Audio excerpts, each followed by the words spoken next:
ruang hijaunya harus ada, nggak bisa semua orang kita paksa untuk belajar dulu, tahu dulu, berkebun dulu. Dia harus lihat kan, dia harus expose gitu. Gila ya, gue udah nggak pakai sedotan plastik, gue udah sampai semua plastik gue pilas. Siapa lagi gue baca berita-berita kayak gini, gue kayak ini gue ngapain sih? Ini ngaruh nggak sih selalu kayak gitu kan? Nggak ada krisis yang lebih penting dibanding krisis iklim menurutku. Dulu Bill Gates bermimpi tiap orang punya laptop. Aku sekarang bermimpi tiap orang punya kandang ayam di rumahnya.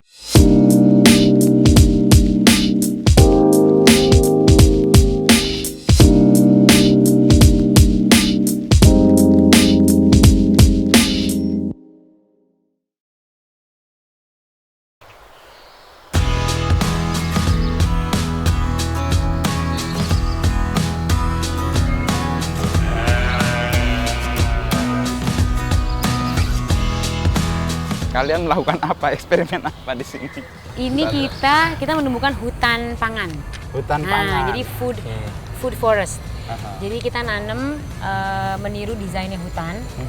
Dari segi layernya, jadi di sini ada banyak pohon yang beraneka ragam ketinggian ya. Nih ya.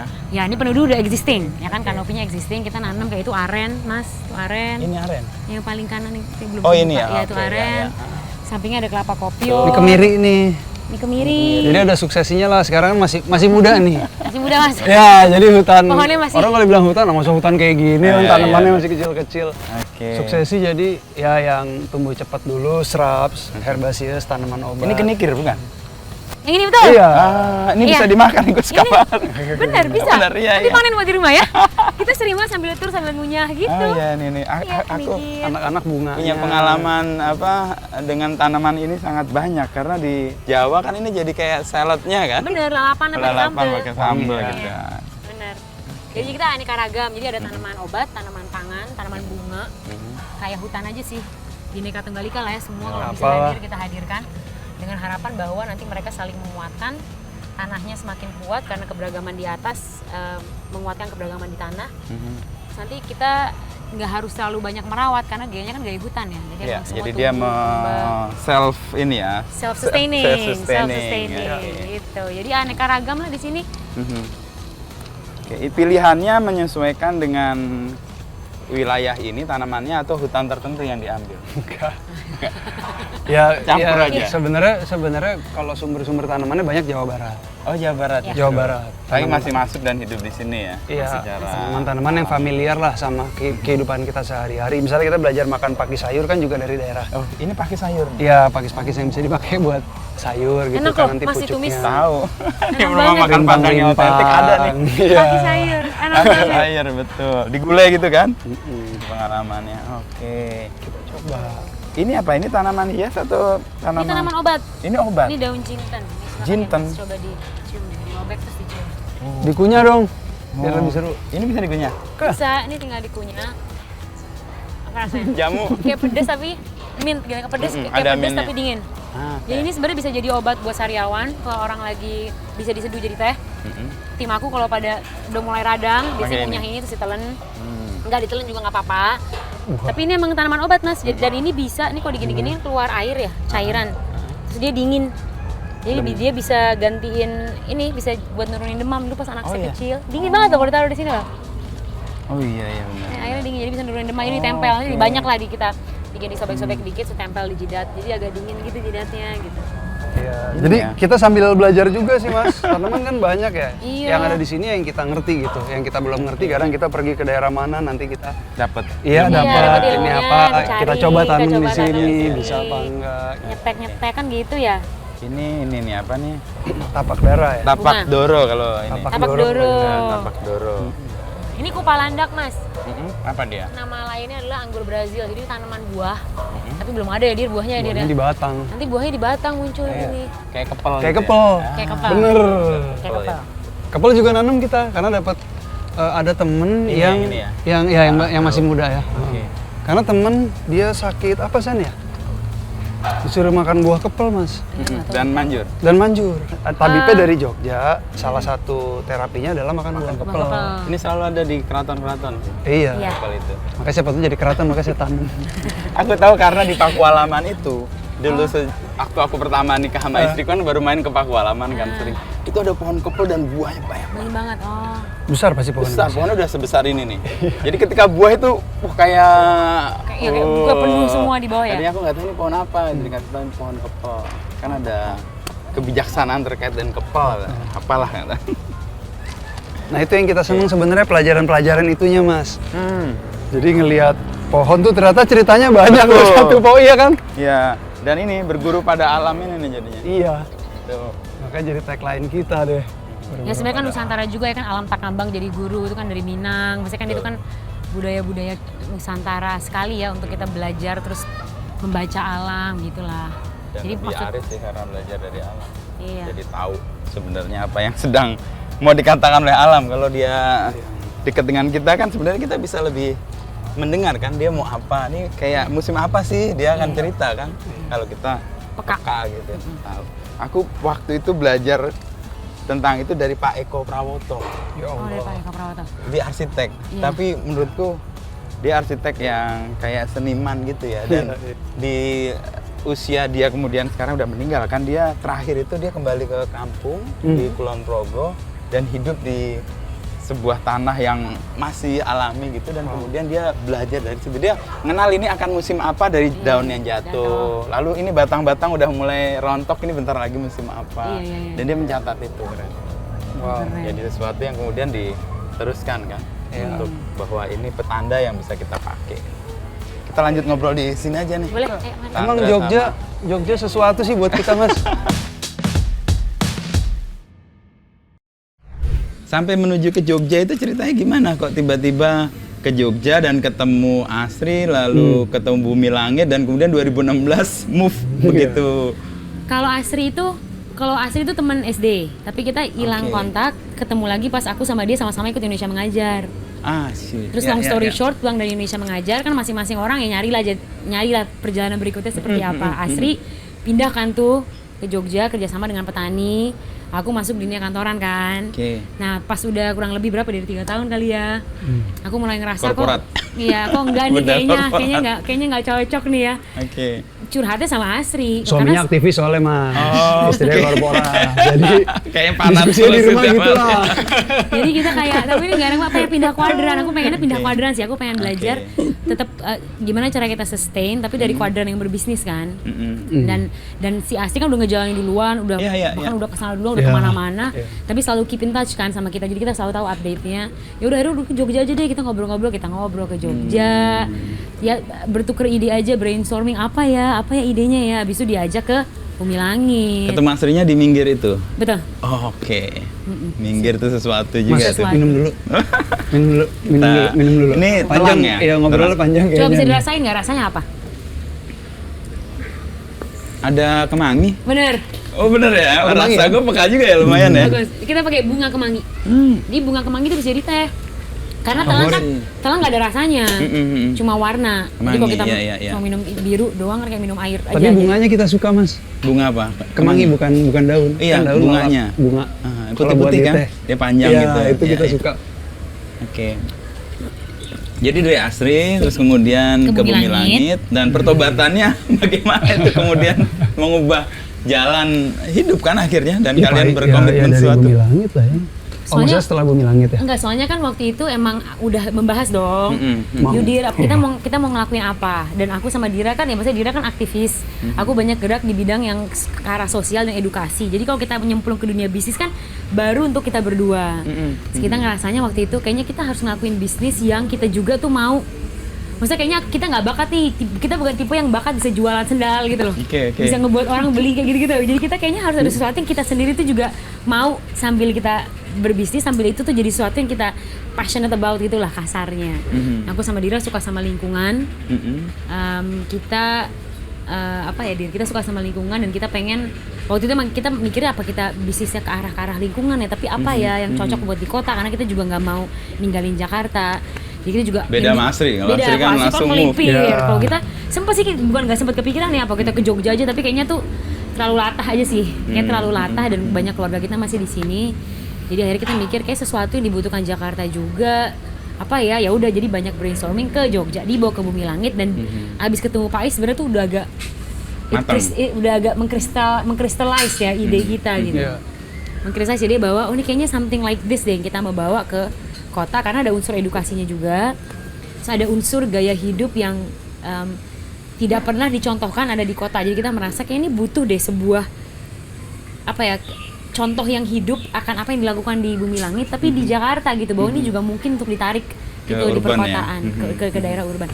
Udah, jadi kita banyak membangun ya, banyak berdiskusi, banyak mengasah dari situ sampai lahir si Kebun Kumara ini. Makanya Kebun Kumara sebuah kebun belajar yang bagaimana kita bisa menjalin keterhubungan lagi dengan alam tapi di kota gitu, tanpa kita harus jauh-jauh ke pantai atau ke gunung atau ke hutan gitu, tapi di sini dengan alam yang ada itu yang kita olah, itu yang kita rawat, dan itu yang masuk ke ranah keseharian kita gitu. Jadi merawat alam tuh bukan kayak kita ngedatengin alamnya, bukan kita kayak ke gunung habis itu kita mengagumi gunung habis itu ikut-ikut bersih di gunung, itu bagus. Cuma kan we live here kan, jadi harusnya ada sesuatu yang bisa kita lakukan keseharian kita di sini. Karena itu yang kita dapatkan dari Bumi Langit, terus dibawa ke sini untuk coba diterapkan. kita membuat itu lebih kontekstual ya untuk gaya hidup kota gitu. Pasti ada lompatan yang mengubah atau kayak kalau bahasa itu jeglek gitu nggak kan dari dunia korporat. Lalu ini kan murni kayak wirausaha, dan wirausaha sesuatu Jeglek, yang belum kelihatan kan. Itu kan butuh iman yang kuat untuk gue kayak di sini nih untuk. Tapi awalnya bagus sih, karena aku sempat bahas sama Dira. Ini Dira sih ngingetin aku ya, pas kita mikir kayak wajar lah, kita kan juga, ini kan artinya aku bisa diibaratkan 3 tahun kerja corporate nabung dong mas. Ya. Jadi ini kan kayak, aku udah tahu lah, once we do this, ini bakar tabungan banget kan pasti. Cuma si Dira selalu bilang, ini sama aja kayak orang pergi S2 San, ini kita tuh kayak lagi, kamu ngeluarin uang buat S2, bedanya ini langsung. S2-nya tuh sambil ngebangun bisnis. Jadi aku juga kadang melihatnya udah nih it's an investment aja, uang yang dikeluarkan tuh investasi. Cuma ya gitu, emang sambil bisnisnya baru running mungkin setelah tahun kelima mas. Iya, masih baru settle banget ya. Iya. Gitu. Setelah kemudian menemukan apa yang pola dan ya polanya. Jadi sambil belajar, jadi pas ya ambil S2-nya 5 tahun kemudian dapat model bisnisnya. Dira sendiri gimana, Dira? Lu kan aktivis lingkungan sejak awal lah, dan aktivis ya kita nyebut lah. Tanaman yang tidak boleh disebut itu ya. Tidak boleh disebut, dan lu lihat lu aja orang udah. Tanaman kayak Voldemort nggak boleh disebut. Lu lebih mudah atau jangan-jangan lebih sulit juga untuk kemudian memulai sesuatu yang baru ini? Gimana mas ya? Artinya aku kan go with the flow. Aku jalanin aja gitu loh orangnya mas. Jadi nggak seperhitungan istriku. Kalau mau ditanya ribet, pasti ribet orang perhitungan. Nanti kalau kita kayak gini terus nanti nggak laku gimana? Kalau kita udah bangun ini kita nggak bisa gimana? Kalau kita udah jualan nanti nggak ada yang beli gimana?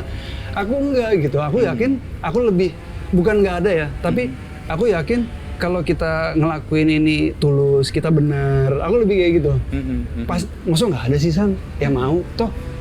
Aku ngeliatnya sekarang semua orang butuh kok sama alam. Orang mungkin 10-20 tahun lalu orang masih apa sih masalah lingkungan gitu. Tapi sekarang ya orang udara tiba-tiba di Jakarta kayak begini kan, kok sekarang nih kan udara kok bisa adem gini tuh aneh kan. Orang sekarang tuh relate gitu loh mas. Ngalamin langsung kekacauan yang terjadi di alam tuh dialami langsung sendiri gitu.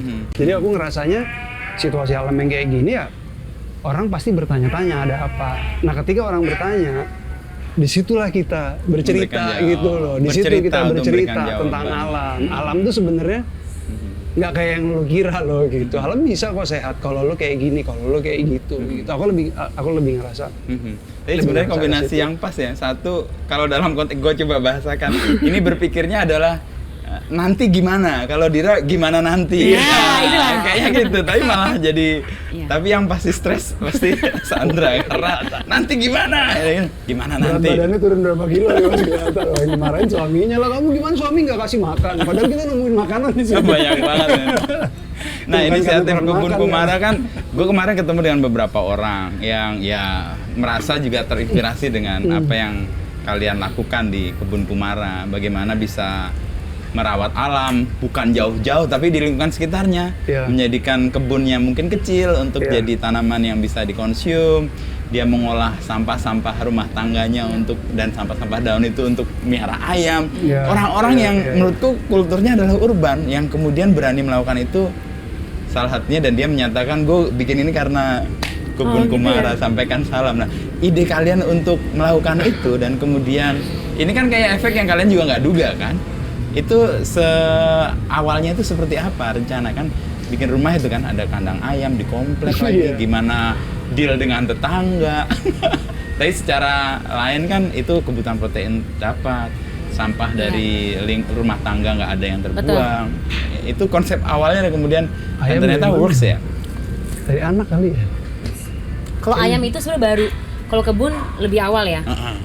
Pas kita bikin Kebun Kumara kan artinya kayak tadi Mas bilang, kita baru pertama kali belajar wirausaha, tapi di saat yang bersamaan kita juga baru pertama kali belajar berkebun. Jadi tanaman pertama yang kita tanam itu pas aku bikin Kebun Kumara. Selain itu yang si toge di atas kapas itu kan, semua orang pasti pernah. Jadi kita nggak pernah kayak ngolah tanah, bedain tanah, bikin kompos itu juga sambil kita bikin Kebun Kumara, sambil kita belajar. Dan aku merasa Kebun Kumara beruntung karena kita punya first mover advantage aja sih di waktu itu tahun 2016 belum banyak yang melakukan banyak eksperimen, dan kayaknya informasi yang sekarang kan banyak banget yang ngelakuin ya Mas. Maksudnya udah banyak lah gitu yang melakukan gerakan-gerakan mengkompos, pelihara ayam di rumah juga udah banyak. Dulu kan belum ya. Jadi pengalaman yang kita dapat, semua kegagalan kita itu kita compile menjadi sebuah storytelling. Saya bilang nih lo jangan lakuin yang ini karena kita gagal. Ternyata di kota cocoknya kayak gini. Jadi bagian dari edukasi kita adalah trial and error proses itu. Proses belajarnya kalian ringkas, kalian abstraksikan jadi pengetahuan orang. Itu, dan ternyata di awal kan sebenarnya kayak aku pribadi cara membangun Kebun Kumara banyak yang sifatnya tuh lebih ke sosial ya, dalam arti kata lebih ke movement. Di sisi awal tuh makanya orang sering banget nanya Kebun Kumara tuh komunitas, organisasi atau bisnis, bisa gabung nggak sih komunitasnya, selalu kayak gitu. Karena emang dari awal aku malah fokus ke kita harus dapet, we have to find the edge aja gitu. Kita harus tahu kita itu diferensiasinya seperti apa. Tapi at the same time kita masih belajar, kita buka aja gitu, jadi kita otentik aja dengan semua perjalanan ini. Jadi itu kita semua share aja semuanya, kayak semua workshop yang kita ada, oke, lo bisa bayar, tapi sebenarnya kalau mau cari lewat konten kita di YouTube atau di Instagram tuh udah ada juga how to-nya. Jadi mau nonton boleh, mau datang biar konsultasi boleh. Nah itu kita ngebangunnya dengan cara kayak gitu. Nah sampai kita bisa ada di rumah kayak ayam dan lainnya, itu tuh seiring dengan berjalannya pengetahuan, pengalaman, dan kebutuhan kita untuk terus berkembang dengan tadi kan landscape design yang sustainable untuk ranah kehidupan sehari-hari gitu. Jadi we got the garden ready gitu ya, kebunnya udah dapet, komposnya kita paham, and then kita selalu bertanya, can we go step further gitu, apakah bisa dari ayam, apakah bisa dari penampungan air hujan, apakah kayak gitu. Jadi kan kita pengen terus berkembang gitu. Jadi ayam yang masuk ke fase di titik itu dimana kita ngerasa capek juga yang ngompos di rumah, sampahnya banyak, kita ngolah dari rumah mertua, rumah mama, itu rumah banyak jadi satu. Akhirnya ya udahlah Pak, pakai ayam aja ya gitu. Lagi-lagi itu juga twing gitu, kita inget yang dulu di Bumi Langit kita lihat, kita ketemu sama jaringan banyak lagi, ada Kang Priyatna dan lain yang melihara ayam halaman, gerakan ayam halaman. Kita kolaborasi sama dia, kita belajar dari dia, akhirnya kita bikin itu jadi sebuah program storytelling edukasi yang harapannya emang jadi movement ya. Karena sekarang nih kalau udah ngobrol sama Dira terus apa-apa tuh kayak pokoknya San, ini kan orang gerakan ya, aktivis ya. Setiap rumah di Jakarta tuh bisa, aku yakin bisa punya ayam. Oh ya Dir, ya gitu. Jadi kita sekarang udah ngerasa kebun, dan itu jelas bisa ada matahari, ada air, bisa di kebun. Nggak ada tanah, bisa di pot. Sekarang kayak ke ayam yuk, karena setiap rumah kalau punya 2 meter persegi ya, itu bisa 3 ayam. 3 ayam, iya, itu bisa ngolah sampah organik dan bisa menghasilkan telur gitu si ayam-ayam itu. Jadi kita udah agak berkembang terus sih Mas. Jadi harapannya emang kitanya naik kelas juga gitu. Ada sesuatu yang baru yang kemudian dipelajari. Karena kalau soal kompos gue mengalami situasi yang stuck juga. Kita ngompos terus kan, ini udah 3 tahun terakhir ngompos. Kan numpuk udah banyak kan. Dan ya kita pakai buat tanaman. Tapi baru kepikir setelah lihat ayam tuh bener juga ya. Nggak harus jadi kompos. Mungkin lah agak kepikir 2 meter bisa 3 ayam itu cukup juga untuk tiap hari dia makan. Iya kan? 3 ayam petelur lagi. Ayam petelur ya. Dan satu hal yang penting juga di situ kan, dia mensupport protein kita secara sehat kan. Betul. Langsung dan lokal juga. Kalau kita ngomong, kalau kita ngambil barang-barang yang kita konsum, kita nggak sadar itu dikirim dari mana. Karbonnya dan bayar. Jadi pikiran kayak gitu sekarang sekarang di sustainability itu. Nah, Dira sendiri kalau kemudian di landscaping dan sebagainya? Iya itu dia. Ya, kalau masuk landscaping ya di Kebun Kumara karena orang terus kemudian datang ke sini ngobrol, ya terus pengen dong punya kebun di rumah kan gitu kan Mas. Jadi ini bener ya ngalir aja ya, Iya, organik pengen jadi dong kebutuhan punya. orang lalu direspon. Kan awalnya edukasi kan, belajar, tiba-tiba besok kayak, duh, tapi saya gimana yang ngedesainnya ya? Saya bingung banget segala macam, nggak bisa turun dari gunung nih, Ya. turun gunung. Ada needs itu, ada problem. Akhirnya kita bagi, ya udah Dira boleh nggak kamu ngelit tim landscape-nya? Oke. Jadi kalau ada orang punya kebutuhan untuk didesain, dibangun atau dirawat kebunnya, kita udah punya timnya sekarang. Itu Iya. maksudnya Dira tuh. Jadi dan Dira dia cukup jago sih Mas, spasialnya jago, desainnya juga suka ngulik, jadi pas Hafal gitu. jalan lah ke Jogja 2 kali, kayaknya hafal deh kamu kemana walaupun nggak tahu nama jalan. Mudah ini ya, Iya, aku orientasi gampang. Iya, wilayahnya gampang. Dia gampang. kayak gitunya Oke. gampang. Set gitu. Ini orang yang nggak mudah tersesat ini. Nggak mudah tersesat, sama sekali nggak mudah tersesat. Tapi balik lagi deh, kalian kan backgroundnya psikologi ya, dan Iya. membidangi hal yang mungkin nggak tahu apakah ada koneksinya dengan psikologi. Gue perlu konfirmasi dan apa. Lalu kalian memahami kuliah tuh kemudian jadi apa dengan kerja seperti ini. Dan pertanyaan anak sekarang tuh banyak. Iya, Gue iya. kuliah ini mau jadi apa ya? Dia nggak berpikir bahwa kuliah itu nggak hanya soal bagaimana dia mendapat nilai dan sebagainya kan, pelajaran kehidupan. Nah, gue mau konfirmasi kalian berdua nih. Ya kalau aku kuliah dapat istri lah, dapat pasti ya, nomor 1. Dia berburu di kebun binatang ini. Nggak mau berburu di hutan. Ya kalau di psikologi, aku jadi di psikologi satu hal yang paling aku suka Mas di kampus adalah Psychem, camping. Oke. Psikologi camping. Di situ aku ini kalau ngomongin highlightsnya gitu ya, satu hal yang paling aku suka, paling kena itu Psychem. Psychem. Teman-temannya apa yang kita lakuin di sana, Psychemnya tuh unik di psikologi. Jadi kita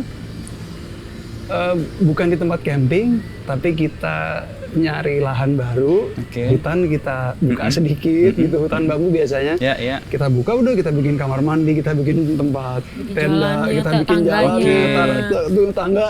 Oh, kayak landscaping dari situ nih. Iya. Jadi macul tangga tuh dari atas sampai bawah. Dia tim advance jalan duluan seminggu sebelum yang lain. Seminggu sebelum masuk Dia dalam di situ. rapi. Itu sangat berkesan. Psychem, apa yang dilakukan selama Psychem selain buka lahan dan sebagainya, kemudian Dira punya kecakapan itu? Nggak tahu, maksud aku itu sesuatu yang ternyata aku suka. Oh, oke. Dan ketika terus aku tinggalkan itu lama dong. Terus aku sambil jalan ke sini kebun Kumara, setelah aku inget-inget lagi, oh iya pantas emang aku tuh Sukanya kalau kayak gitu. klien kan punya tanah, punya lahan. Ini diapain ya? Kan gitu. Sebenarnya sama tuh Mas. Nggak ada lahan, gimana caranya waktu itu kita bikin tempat camping yang nyaman untuk dia Psychem. 150 anak gitu. Iya, Gimana kita naruh api unggun? Kan Oke. secara nggak langsung sebenarnya desain tanpa, Iya. walaupun tanpa punya ilmu gitu ya. Dimana naruh kamar mandi supaya nggak ketahuan cewek kalau lagi mandi. Gimana nutupnya dapur, taruh mana, sampahnya nanti buangnya. Itu kan waktu itu gitu Mas. Ternyata itu nyambung loh gitu. Sampai ke sini kalau aku jadi menemukan, walaupun maaf nggak terlalu ilmu psikologi banget gitu, Iya, tapi yang jadi sebenarnya nggak berhubungan ya pertanyaannya Mas Wisnu. Tapi yang kutemukan, aku di fase aku berkuliah di psikologi, Psychem itulah ya. Psychem itu yang Oke, ini pentingnya UKM nih, unit kegiatan Mungkin Mas Sandra mahasiswa. lebih psikologis. Alessandra gimana? Nggak, kalau kan mah akademik. Akademik. Keluarga aku tuh ibuku dosen, ayahku juga sekarang jadi suka ngajar, kakekku ngajar, jadi emang keluargaku tuh cukup akademik lah, kita pedantik banget.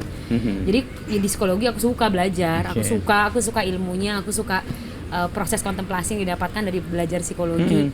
Cuma kalau aku ngerasa kuliah itu kan terlalu dini, aku selalu merasa anak usia 18 tahun disuruh milih sesuatu untuk gitu jadikan pegangan dia sampai dia kerja itu udah halu aja sih menurutku. Jadi kalau aku sekarang ngeliatnya kuliah tuh semua ilmu tuh baik, lebih ke berjejaringnya jangan dilupakan, sama perspektif dan struktur berpikirnya itu loh, karena itu kan yang dilatih sebenarnya kalau kuliah kan, melihat argumentasi dari dua sisi, broaden your horizon, gitu-gitu kan sebenarnya kan itunya yang didapat. Semua ilmu sih bagus dan semua ilmu pasti kepake. Kalau psikologi kan karena edukasi landscape kan kita ketemu orang juga. Orang kan curhat sama kita juga. Memahami ya. Iya kan, jadi memahami sebenarnya dia maunya apa. Nanti kalau misalkan dia komplain kompos tuh bau, ini sebenarnya apa sih yang ganggu dia? Ternyata bukan kompos yang ganggu, tapi ternyata suaminya nggak bantuin dia ngompos kan gitu kan. Jadi maksudnya, jadi sebenarnya kayak saya ngaku. Makanya gue bikin solusi ayam supaya nggak dikomplain. Jadi nggak perlu suami lagi bu, suami nggak ada nggak apa-apa bu, ada ayam 3 bu bantuin ibu ngompos gitu kan. Suami nggak penting, ayam lebih penting untuk urusan kompos. Ini maksudnya kepake lah. Kalau psikologi menurut aku ilmu yang abadi ya. Maksudnya dia bisa ilmu yang dipakai perennial untuk kepake terus Oke, gitu karena iya, itu kan iya. memahami orang dari tidak selalu apa yang dia katakan tapi dari apa yang mencoba diekspresikan. Oke, kan itu malah lebih clear ya, tahu Iya. permasalahannya ternyata bukan komposnya Bukan nih, komposnya. suaminya yang nggak bantu. sama ini sih Mas, aku kan banyak semenjak masuk ke dunia ini kan aku banyak baca buku seputar alam jadinya ya. Ternyata kan ada buku satu bagus banget judulnya The Last Child in the Woods, ditulis oleh Richard Louv. Dia cerita bagaimana sekarang anak-anak itu sudah tidak bermain di alam, udah jelas beda banget lah sama kita ya. Mereka hidupnya lebih steril, lebih sanitized gitu ya. Jadi mereka lebih banyak indoor dengan gadget dan dampaknya untuk perkembangan mental, fisik, psikis mereka tuh sangat dahsyat gitu. Kepercayaan diri mereka, imajinasi mereka, kreativitas mereka semua.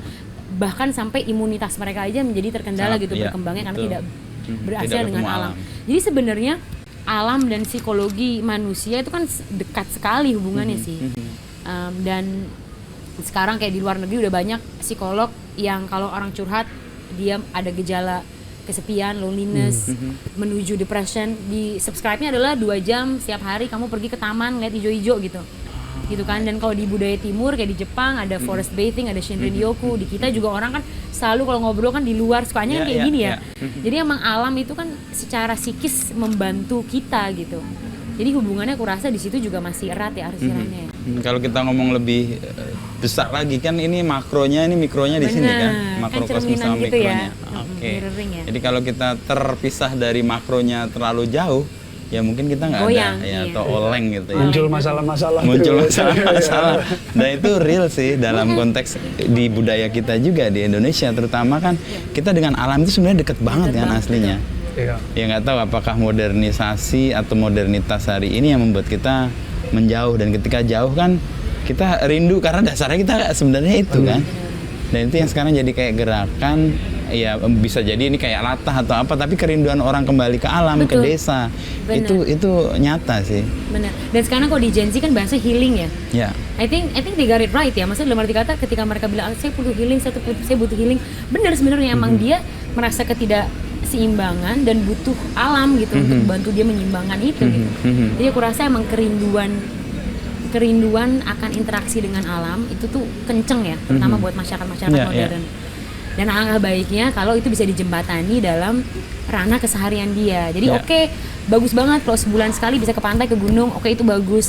Cuma kesehariannya kan mungkin ada tanaman di rumah yang dirawat, ada kebiasaan menyiram sore-sore, itu kan itu kan healing juga gitu. Itu kan alam juga gitu. Ya, itu bapak-bapak komplek tuh biasanya.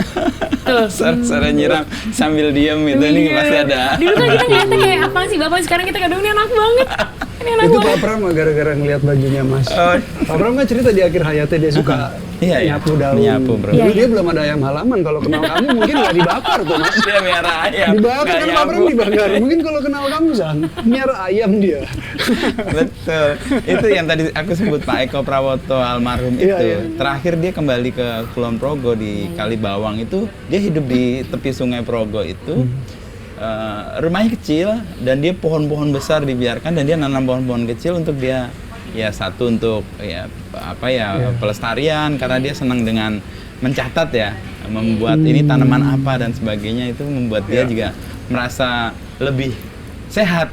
Yang sebelumnya meskipun cuma di Jogja juga, tapi kan beda sama sekali ya.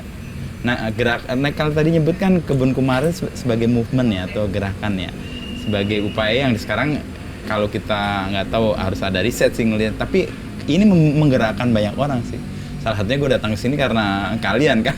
Ini 2 orang ngapain sih nih menggarap sesuatu yang buat banyak orang kota agak nggak logik gitu ya. Tapi kalian teguh melakukan itu dan ternyata sekarang diterima kan.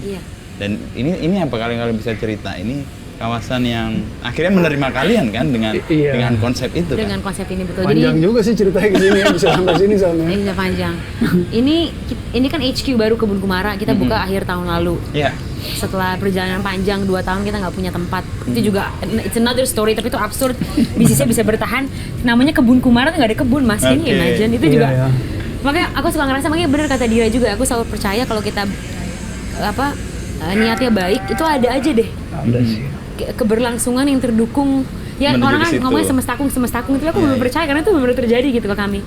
Nah jadi ini HQ ini baru dari akhir tahun lalu, Kita bekerja sama dengan tempat ini, Scientia Square Park.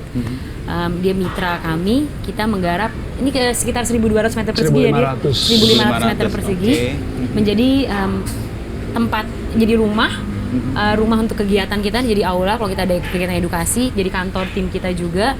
Di sini kita bisa menggarap beberapa pendekatan desain yang kita coba galakan atau kita coba untuk gerakan orang untuk punya juga di kota. Jadi ada konsep hutannya, ada kebun sayur, ada kandang ayam, ada pocket forest, kantong hutan di belakang gitu. Jadi pendekatan pola desain yang berbasis ekosistem itu kita coba untuk hadirkan di sini biar orang bisa lihat sendiri gitu.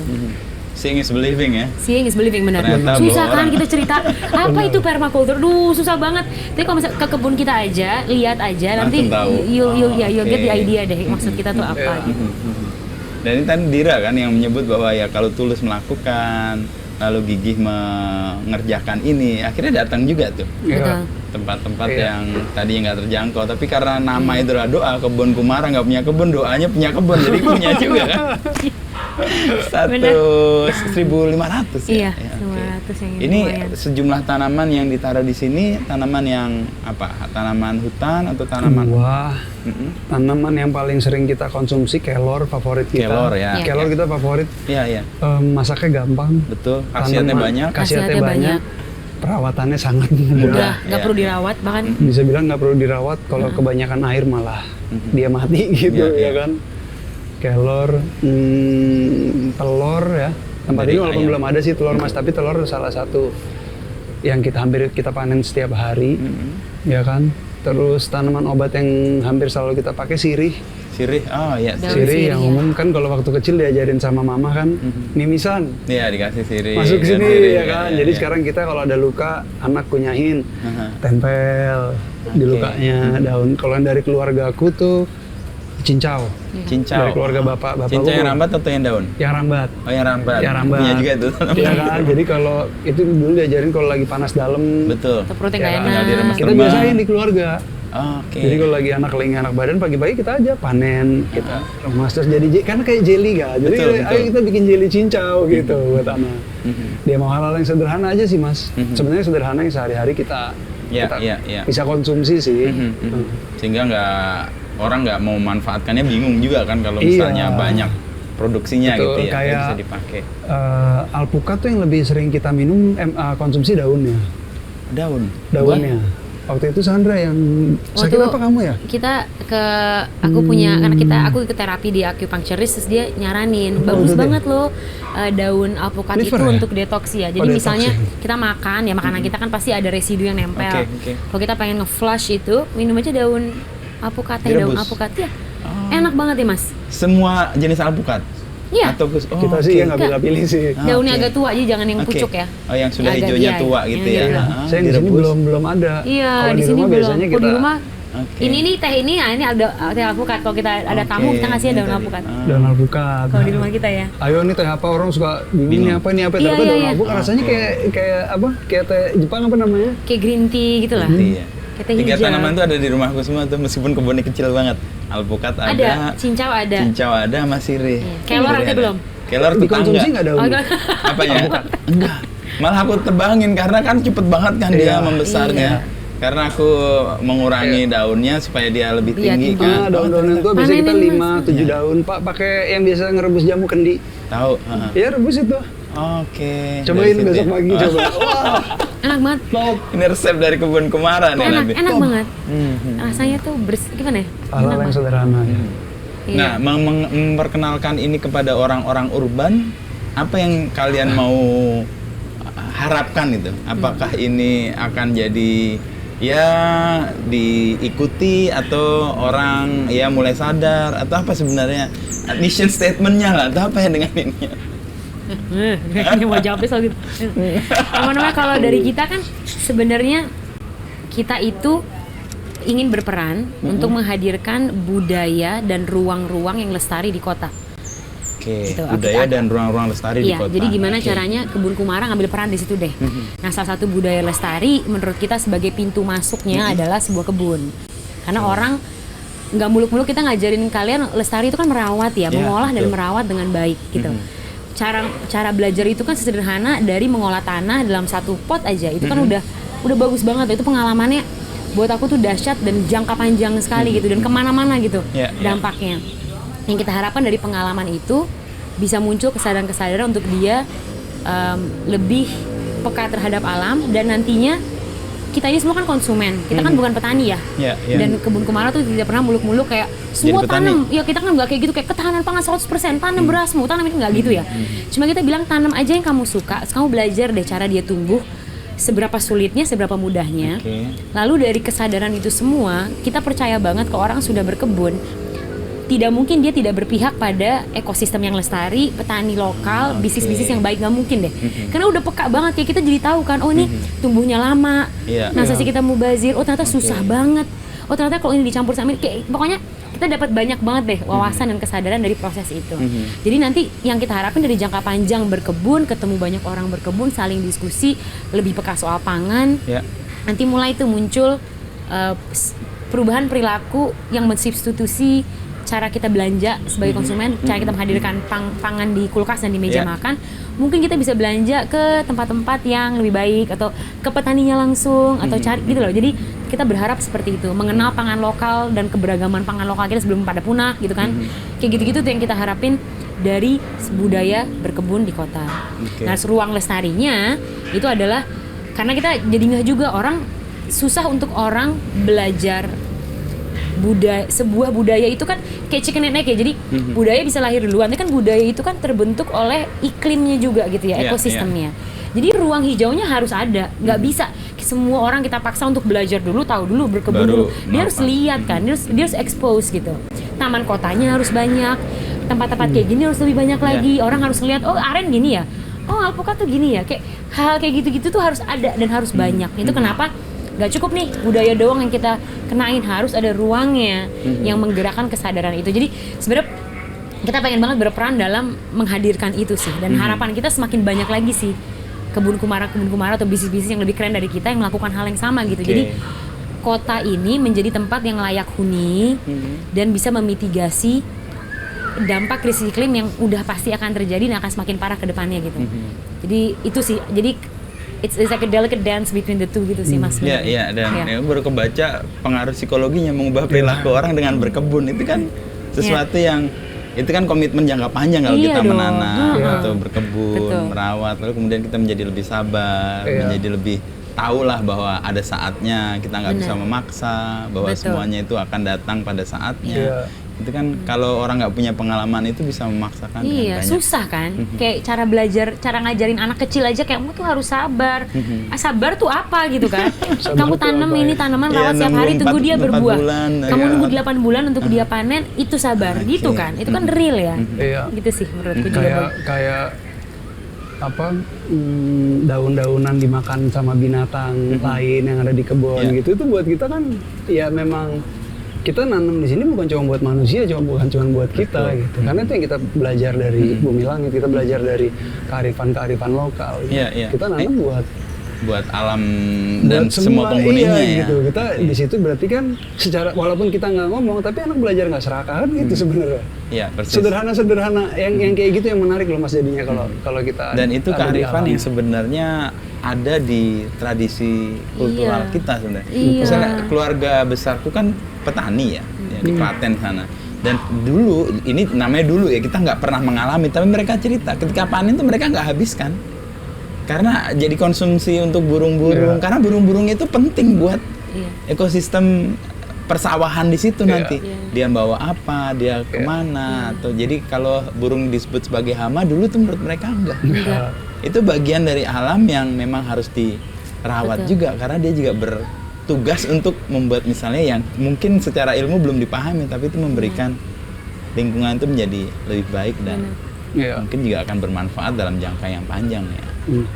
Kalau Dira sendiri untuk upaya melakukan kan dari Bumi Langit ya, terus kemudian menjadi sekarang apa landscaper ya untuk membangun tadi dari SciCamp ya, terus kemudian ini perkembangannya ke sini bagaimana? Tadi kan aku dengar dari Blok M ya.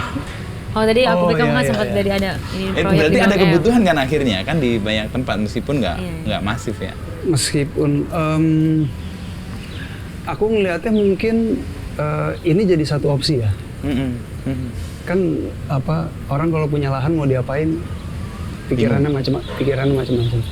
Salah satu opsi biasanya yang kita terima tuh orang yang udah punya rumah biasanya, terus ada lahan di sebelahnya atau lahan yang terbengkalai, ini mau diapain ya gitu. Gimana paling sering tuh gini Mas, aku pengen punya tanaman tapi aku malas ngerawat gitu. Itu bahasa yang paling sering muncul gitu. Makanya ya ini aku bilang yang paling mungkin dilakukan gitu. Menghutankan kembali. Hutan pangan itu panjang dan mungkin ada yang kayak di rumah kita pohon salam itu nggak kita tanam, tapi dia tumbuh sendiri. Kita tahu kan, oh ini pohon salam, ya udah kita biarin dia ada di situ gitu. Iya. Itu kita hal-hal yang kayak gitu. Jadi itu kan ya malah jadinya alam yang ngerawat gitu, bukan kita lagi yang ngerawat. Tapi untuk kita bisa ke situ tadi edukasinya, pengetahuannya. Jadi aku ngeliatnya emang klopnya di aku sama Sandra terutama aku lebih ke ngebuat ruangnya. Sandra di situ yang softwarenya di ruang itu. Di ruang itu softwarenya harus kayak apa nih? Siapa aja kan Sandra? Siapa aja yang tinggal di situ paling gitu kan? Ada orang tua, ada anak, ada yang bantu apa enggak? Kalau cuma orang tua doang berarti kita buatnya kayak gini aja kayak apa, gitu. Oke. Hal-hal kayak gitu sih Mas. Dan fitur-fitur yang ada di kalau kita ngomong sustainable landscape, fitur-fiturnya ternyata banyak banget di dunia ini yang bisa kita adaptasi. Gitu. Salah satunya pocket forest. Yang bisa kita adaptasi. Apa itu pocket forest? Pocket forest ya kita menanam mimicking aja, meniru hutan cuman skala kecil di perkotaan.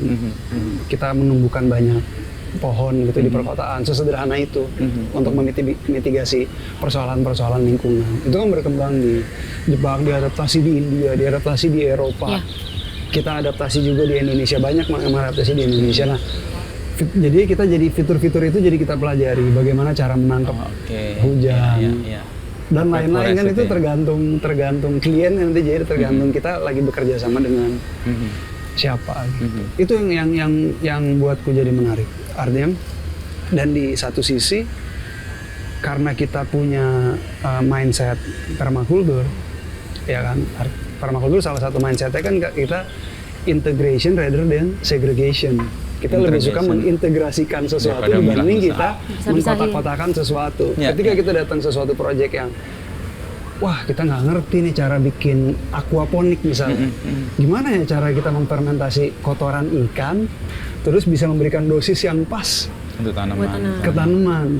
Kami belajar sama salah satu profesor di IPB. Project kita ngerjain bareng. Kita harus bikin ini sama misalnya kita project lagi bareng. Jadi kita jadi sebenarnya lebih banyak berjejaring ngerjain sesuatu bersama-sama nih Mas. Karena persoalan kalian beda-beda. Iya, dan nggak bisa sendiri pasti. Nggak mungkin. Iya, dan nggak bisa satu disiplin ilmu aja. Nggak bisa. Di situ justru menariknya. Itu kan juga secara tidak langsung karena alam seperti itu. Jadi kita mau nggak mau mengikuti cara berpikir alam kan. Persis. Cara berpikirnya ya kolaborasi mereka, ya udah kita ikutin aja gitu. Dan kalau kembali ke soal alam, kembali lagi ke Jogja, aku ada kenal satu, baru inget sih, ada dia melakukan upaya untuk memulihkan lagi hutan-hutan di Gunung Kidul dengan cara merawat mata airnya.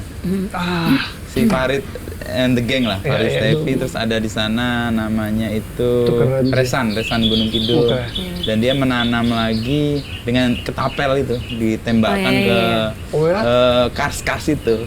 Karena itu kan dulu peran burung-burung dan hewan-hewan pelawar dan sebagainya. Dan melakukan itu, ditembakkan dengan itu, dan ya nggak bisa instan pasti, karena dia butuh waktu lama baru kemudian kelihatan. Dan sekarang sudah terdata, menariknya dan mereka membuat data atas mata air yang ada di sana, yang tadinya udah ditinggalkan, dan kemudian dari mata air yang hidup itu kehidupan muncul sekitar situ.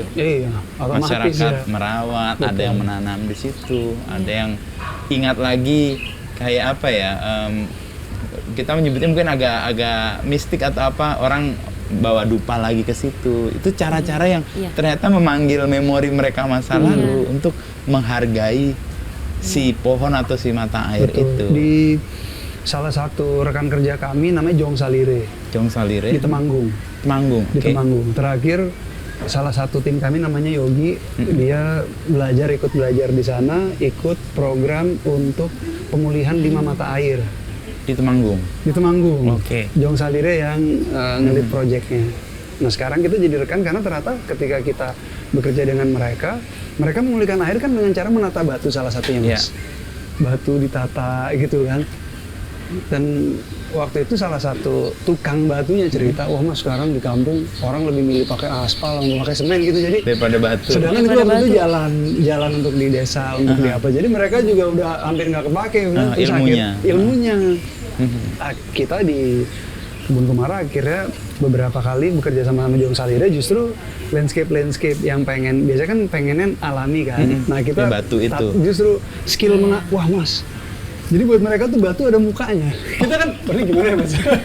Itu sophisticated itu kan batu berarti kan. ada mukanya, jadi naruhnya harus begini, nggak boleh kebalik. Karena dia kan nggak ngunci pakai semen mas. Iya. Oh saling ngunci di titiknya. Ada ilmunya ternyata.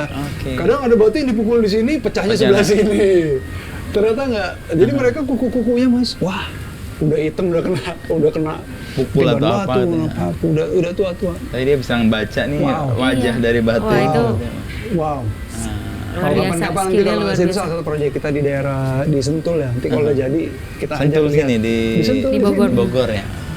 Batunya wah cantik sekali. Ya, itu yang dilakukan juga kalau gua nggak salah, tapi dia lebih ke penataan pet ya atau tempat jalan. Mas Singgi dan teman-temannya itu di Temanggung. Itu Pak Singgi. Pak Singgi. Merevitalisasi keahlian itu untuk ditularkan ke tukang-tukang yang lain. Karena aspal dan cor itu nggak menyelesaikan masalah di desa yang lahannya bergerak dan punya dan harus mendatangkan material kan dari luar. Dan semen itu kan penyumbang karbon terbesar.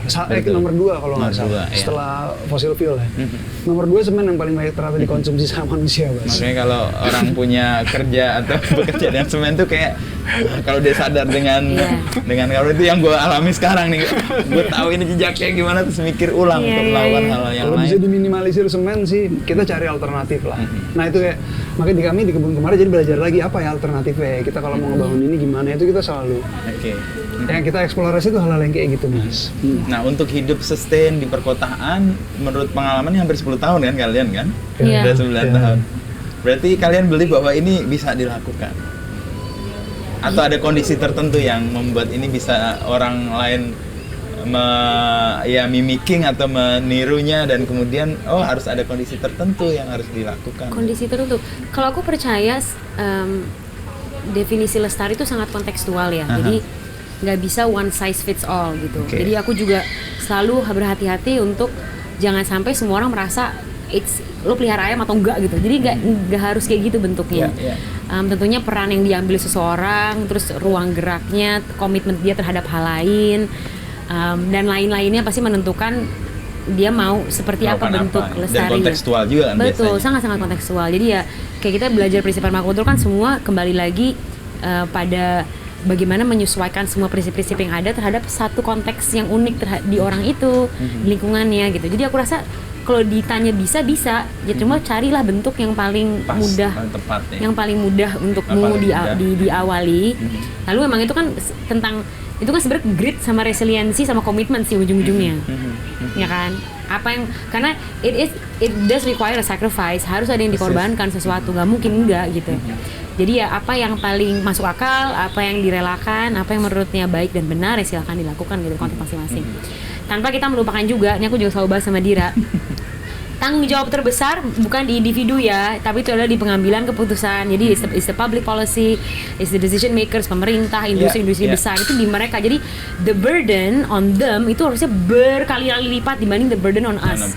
Jadi sebagai individu, aku juga sering banyak banget kalau ngobrol sama kan kita di dunia lingkungan ya, jadi banyak teman-teman pasti yang emang peka terhadap itu, kayak gila ya gue udah nggak pakai sedotan plastik, gue udah sampai semua plastik gue pilih. Siap kali gue baca berita-berita kayak gini, gue ngapain sih, ini ngaruh nggak sih, selalu kayak gitu kan.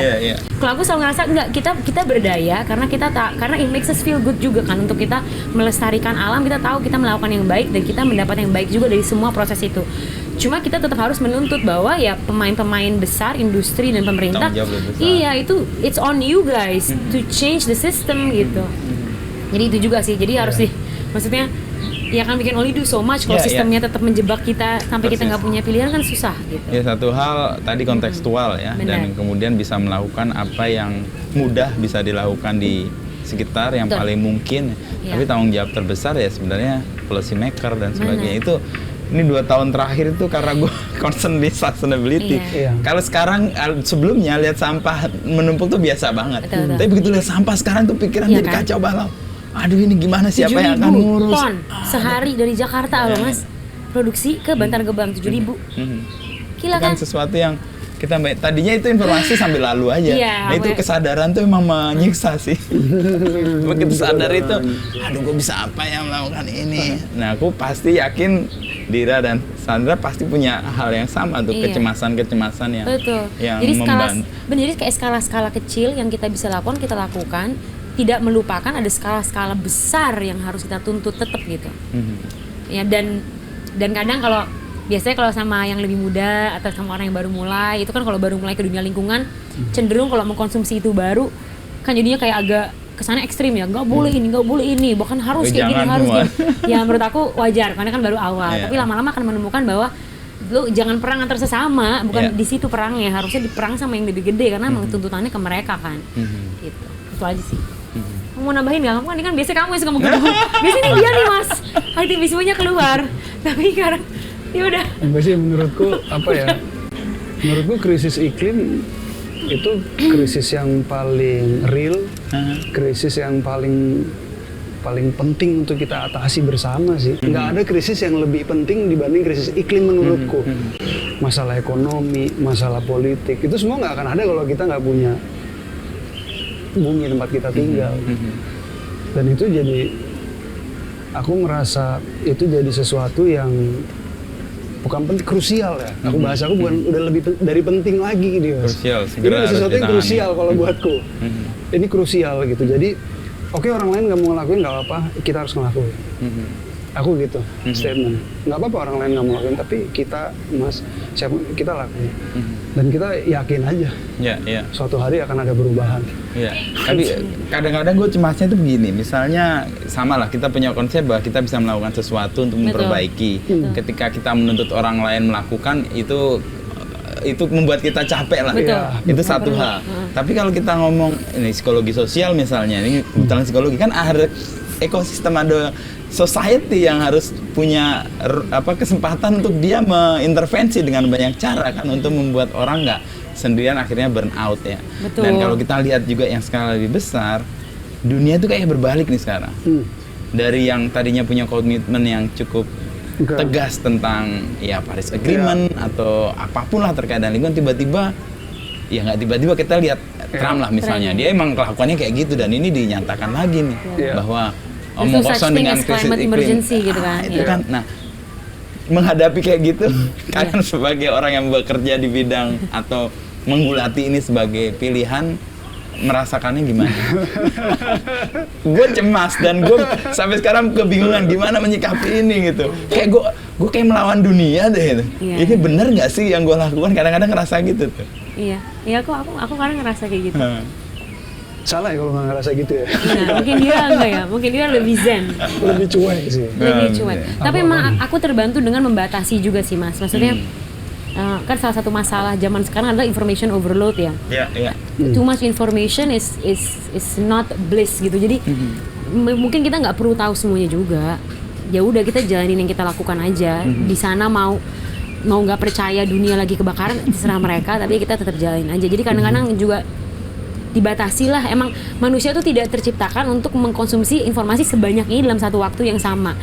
Jadi ini kayak istilahnya kan kalau di psikologi itu learn helplessness ya. Jadi kita belajar jadi helpless gitu. Saking kita punya informasi, kita udah kayak ini semua helpless nggak ada. Jadi kayak gitu kan. Jadi arahnya. Jadi kadang aku suka ngerasa udah dibatasin aja, kita nggak perlu tahu semuanya. Yang penting yang kita lakukan ini kan kita berharap ini menghasilkan sebuah kebaikan. Ya udah, just do it gitu. Lebih zen lah, itu lebih tenang jadinya. Lebih membuat kita. Kalau misalnya aku udah stres banget ya, paling aku di berkebun, main sama ayam. Jadi aku ngeliat tuh pengalamanku di gerakan ya.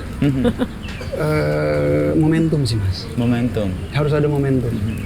Pengalamanku di gerakan waktu ganja medis itu kan karena ada momentum. Iya, iya. Bu Santi dan Pika Yang gitu anaknya terus. itu ya. Ya, jadi kita harus cari momentum semua. Atau kita harus menciptakan momentum as a movement ya, sebagai sebuah gerakan. Dan itu emang harus kolektif. Itu menurutku yang kalau kita mau nyiptain sesuatu yang dampaknya luar biasa, kita harus ciptakan momentum itu. Dan aku sampai sekarang belum ada momentum itu. Ya, tapi bersiap untuk itu semua Kita kan berarti harus, kan. ya, antara kita menunggu atau kita yang menciptakan momentum itu untuk ada Ya. titik baliknya. Gitu. Ya, titik balik itu kan sesuatu yang tadi betul ada momentum, tapi ketika momentumnya hadir kalau kita nggak siap kan juga nggak Betul. jadi apa-apa Bener, juga. betul. Oke, kayak barengan kan jadinya. Bener, ya. makanya kayak batasin aja informasinya biar kita nggak stres, sambil kita ngelakuin terus kan jadi siap-siap tuh. Nanti when the time comes we're ready gitu. Iya, iya. Ini Tapi kayak keberuntungan juga sebenarnya.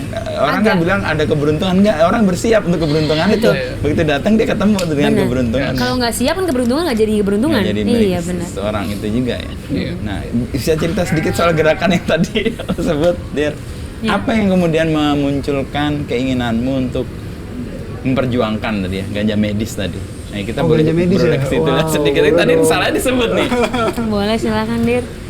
Nah, itu kan Aduh. juga gerakan sebenarnya yang itu gila. kan anugerah tanaman ya kan Iya. sebenarnya kalau kita ngomong soal alam yang kita miliki dan tumbuhan yang ada Iya. di muka bumi.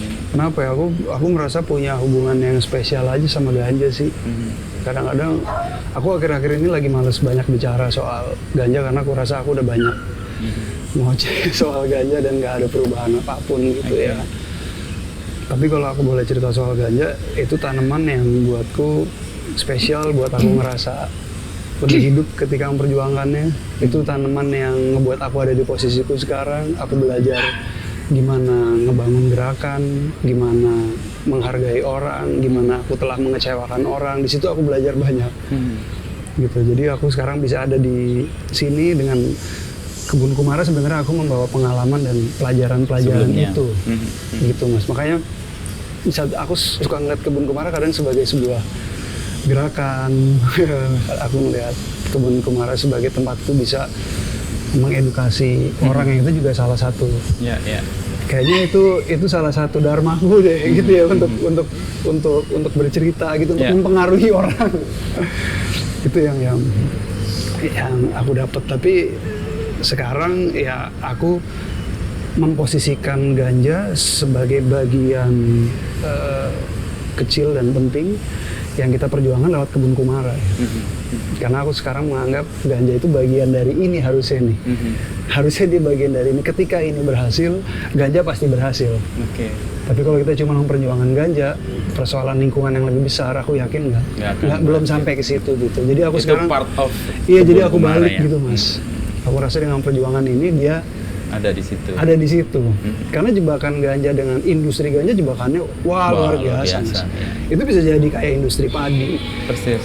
Iya, Itu harus industri. kita hindari gitu. Nah, Iya, benar. aku rasa Kebun Kumara jadi kendaraan ya yang untuk- pas untuk aku bercerita soal itu gitu. Itu Itu bagian sih. dari tanaman obat yang ada di Iyalah.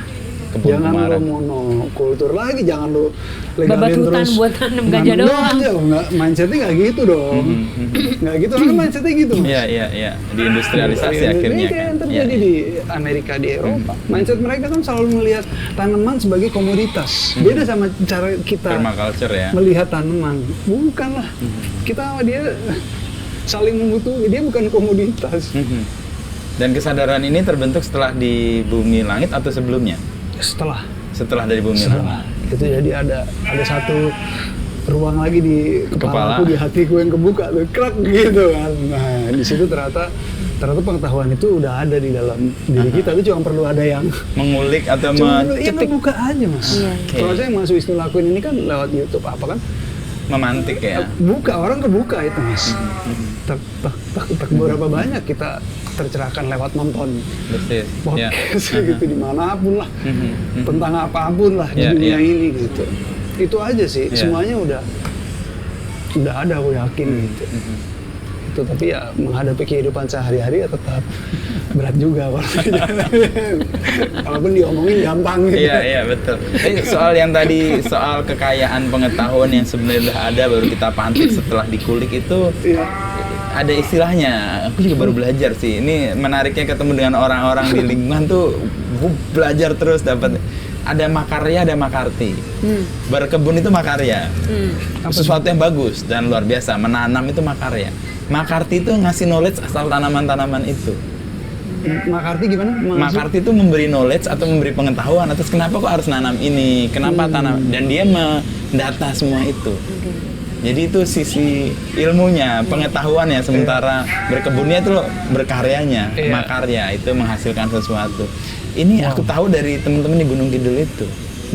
Dan yang mereka lakukan sekarang lagi mengupayakan makartinya muncul, pengetahuan.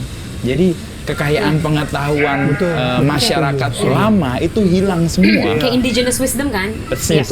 Itu kayak kalau kita main ke hutan, kalau kita buka daun satu itu di bawahnya ada banyak banget kehidupan di situ atau apalah mungkin ekosistem kecil di situ. Dan itu kalau bahasa Jawa petani atau pilah dikit-dikit itu akan ketemu. Kenapa kok orang bikin rumah seperti ini? Kenapa dia berkebun dengan cara ini? Itu semua ada ternyata. Dan ini menariknya ada gerakan yang antar wilayah itu terkoneksi untuk berbagi pengetahuannya. Di Bali ada si Robi dan sebagainya itu.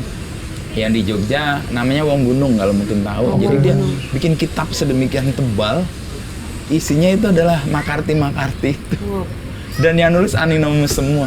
Nggak ada nama di situ. Karena itu pengetahuan yang ternyata memang dekat dengan kehidupan masyarakat dulu yang sekarang diabaikan. Dan kemudian setelah anak sekarang atau orang-orang sekarang membuka itu, mereka baru sadar sekaya ini pengetahuan, wisdomnya semulia ini untuk merawat sendang misalnya atau mata air. Kenapa harus menanam ini itu dan sebagainya. Itu makarti katanya. Makarya dan makarti. Dan kalau dalam konteks tadi mampu terbuka, terpantik itu kan salah satunya karena kita ini ternyata. Dan arsiping itu sekarang jadi pengarsipan itu sekarang jadi sesuatu yang penting sih. Betul. Dengan kita kebingungan mau jalan kemana gitu ya. Ternyata kita punya knowledge sama wisdomnya yang sudah dilalui oleh leluhur kita mungkin ratusan tahun yang lalu. Dahsyat sih. Dahsyat. Ya, dalam konteks yang lain kan, kalau kita berkebun kan dulu rumah-rumah kan semua ada kebunnya kan? Iya, selalu ada. Iya. Dan kebutuhan kita akan kesehatan, pangan lah pasti ya. Kesehatan tadi kita ngomong soal daun apa tadi? Sandra yang kita punya itu. Nah, itu kan kita baru ingat lagi ternyata itu bisa ditanam di kebun kita lalu untuk menurunkan panas. Cincau tadi gue juga baru tahu ya. Kapas aku inget. Terakhir Mbak Citra ya, sejauh mata memandang dia lagi movementnya nanam kapas, ya kan kapas lokal tuh perennial ternyata mas, bukan tanaman anual. Iya, perennial. Dia perennial tuh, jadi tumbuh terus gitu. Iya. Itu yang dijadiin. Kapuk itu ya, kapas itu? Bukan kapuk. Beda. Kapas ya? Kapas. Jadi karena dia menemukan sekarang tanaman tenun-tenun yang ada di daerah-daerah tuh udah banyak tenun plastik juga, maksudnya kainnya bukan kain dari tanaman. Iya. Bukan kain yang dirawat dari tanaman yang dibawa, itunya udah hilang gitu loh. Jadi semuanya jadi cuman kosmetik aja gitu loh. Kita nggak mau ya. Kita maunya benar-benar balik betul ya. Oh ya, Citra ngundang aku hari Jumat besok. Iya. Ngajak yang di Plaza Indonesia. Oh iya. Masih lu sini, aku ada sesuatu yang aku mau ceritain gitu. Mungkin itu juga. Iya, bagus deh. Gerakan kapas. Dia orang mengenal lagi kapas tuh apa. Maksudnya pangan itu kan gerakannya udah ini, orang juga udah mulai peka, ada pangan sehat, ada pangan tidak sehat. Orang udah mulai ngerti. Ini kan sekarang dia masuk ke sandang. Iya. Yang melawan fast fashion yang begitu benar. cepat. Kayak walaupun kayak gitu, tahu nggak sih semua kapas pro kapas, tapi semua kapasnya juga impor loh. Kayak gitu. Jadi mulai mengajarkan orang kembali biar sadar kayak gimana sih realita dunia dan kita bisa ngelakuin apa sih. Gitu. Itu dengan kapas. Datang. Iya. Hari Jumat nanti kita mau dia komen gitu di story. Masih lu di mana sekarang ini mana ke Plaza Indonesia ada acara hari ini Jumat ya udah kita ketemu mungkin ngomongin kapas. Jumat mungkin ini kali mau beli kado ulang tahun buat aku kali. Ulang tahun hari Jumat. Umur berapa dia? Kelihatannya umur berapa sih? 30-an? Iya benar kan? Ya. 30. Ini 38. Ini usia-usia berbahaya nih. Usia berbahaya. Serius, itu usia-usia matang sebagai manusia kan sebelum gitu 40 biasanya begitu. Di faseku sih usia 37-38 tuh usia sangat berani, punya idealisme yang harus dikedor. Setelah itu wisdomnya baru muncul setelah 43, 45 itu ternyata nggak bisa menggebu-gebu itu ternyata. Harus ada proses yang kita lalui dan sebagainya. Balik ke kebun Kumara deh. Oke. Kita jadi ngobrol ya banyak nih. Ke fase ke umur Nah, kan ini gue denger tadi ada kambing, selain ayam juga. Ini bagian dari pocket forest tadi. Atau beda? Kalau domba. Ini domba. Domba. Waktu itu domba ini sebenarnya punyanya SQP. SQP. Jadi kalau kawasan ini salah satu goal mereka kan kawasan konservasi, Mas. Jadi mereka punya binatang-binatang yang dirawat lah, salah satunya domba gitu ya. Karena waktu itu karena kita rumput sekarang agak banyak, harus dirawat, kepikiran dulu gimana ngerawatnya ya gitu ya kan. Kita kepikir, oh iya kan ada domba. Jadi ini adalah cara kita memanage rumput-rumput kita tanpa harus dipotong dengan mendatangkan pemotong rumput alami. Jadi dia akan makanin rumput kita nih. Dia keliling di sini ya? Kita taruh aja sih. Dilepas liarkan? Enggak, ada pasak. Oh, ada pasak dia sekitar situ. Anda bisa pindah ke situ. Oke, kalau mesin potong dia radiusnya aja gitu ya. Oke. Dia juga bahagia nggak di kandang, rumputnya bersih. Bener, rumputnya bersih, rumputnya sehat, seger, buat dia bagus. Oke. Itu mirip kayak konsep ayam tadi juga ya. Iya. Membantu orang untuk menyelesaikan masalah sisa makanan tanpa harus bingung mengkompos. Nih aku lagi berpikir, aku udah punya 3 tong loh. Terus sisa hasilnya komposnya kan udah banyak tuh. Ya kadang-kadang tak kasih tetangga yang sering nanam. Makanya integrasi gitu sih yang kita selalu kulik gitu. Seru jadinya. Nah, untuk kawasan seluas ini kerepotannya di mana? Hitungannya ini luas atau enggak untuk 1.500? Kalau buat kota menurutku orang di kota punya 1.500, kebun bangunan menurutku luas. Menurutku mewah lah. Iya. Luas. Perawatan gimana San? Manageable lah ya, mungkin itu kata-kata yang paling tepat. Jadi kalau buat kita agak tricky karena kan kita di sini selain dari perawatan, tim kami yang merawat juga tim edukasi kan. 2 orang ya San? Saat ini tim lapangan kita 2 orang. Ya jadi ujung-ujungnya kadang kalau edukasinya lagi padat, keteter dikit, gitu aja sih. Tapi menurut aku manageable lah karena cara kita mendesain area terbesar kita kan ala hutan ya. Ini yang tadi kita tengok betul. Dan itu nyaris tanpa perawatan lah ya. Bener, jadi paling cuma kalau udah liar dikit kita pangkas-pangkasin, memastikan antar layernya tumbuhnya baik gitu, jangan sampai ada yang tiba-tiba nggak sesuai gitu ya.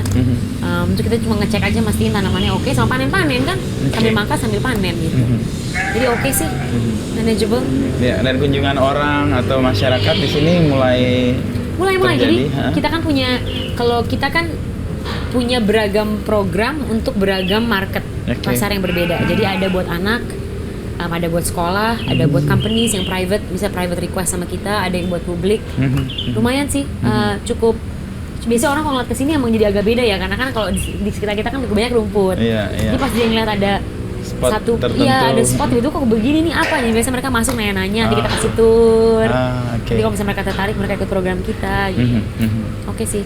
Karena ya lagi-lagi kan sebenarnya lebih ke dia penasaran dengan alamnya kan. Habis itu kita cuma masuk untuk menjelaskan aja. Dan penasarannya terjawab lah ketika diceritain. Iya. Tapi ini storyteller ini ya. Iya. Menurut aku tuh penting ya setiap tuh storytell. Karena kan orang itu kan kita kan storytelling animals ya, makanya kita suka banget gosip. Kita kan manusia, kita suka mendengar cerita dan kita suka bercerita. Jadi kayaknya apapun itu harus ada ceritanya yang membuat orang harus ada ceritanya dan harus ada pengalamannya. Itu sih yang membuat orang suatu tuh berkesan dan penting buat dia apa enggak kalau ada cerita sama ada pengalaman yang bisa dapat dari jadi connect ya antara yang diomongin dengan apa yang didapati itu. Dan kalau kita lihat lagi kultur ke Indonesia juga emang masyarakat pencerita sebenarnya. Jejak teks kita kan sebenarnya nggak banyak. Sangat ya. Tapi knowledge masyarakatnya sebenarnya tinggi. Jadi kadang-kadang gue agak agak mengkritik yang mengatakan literasi kita rendah. Literasi dalam arti membaca mungkin.